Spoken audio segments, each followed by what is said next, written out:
केंद्रीय गृह सचिव, आयबी प्रमुख आणि अमित शहांमध्ये बैठक पार पडली। सुप्रीम कोर्टाकडून आंदोलकांवरील गुन्हे मागे घेण्याचे निर्देश देण्यात आले। मात्र आंदोलकांवरील एफआयआरचा तपास सुरू ठेवण्याचेही कोर्टाचे आदेश आहेत। सुप्रीम कोर्टाच्या निर्णयावर कॉक्रोच जनता पार्टीचा आक्षेप आहे। आंदोलकांवरील एफआयआरचा तपास सुरू ठेवण्याचेही कोर्टाचे आदेश आता येत आहेत। अत्यंत महत्त्वाची अपडेट, सुप्रीम कोर्टाच्या निर्णयावर कॉक्रोच जनता पार्टीचा आक्षेप घेण्यात आला।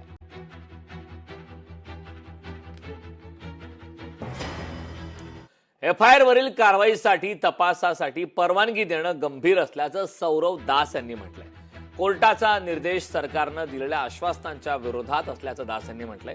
सरकारने एफआयआर मागे घेण्याचं आश्वासन दिलं होतं अशी प्रतिक्रिया सुद्धा सौरव दास यांनी दिली। आंदोलकांवरील एफआयआर मागे न घेतल्यास मोठ्या प्रमाणावर आंदोलन करण्याचा इशारा सीजेपीने दिलाय। सौरव दास यांनी सर्वोच्च न्यायालयाच्या निर्देशांवर टीका केली।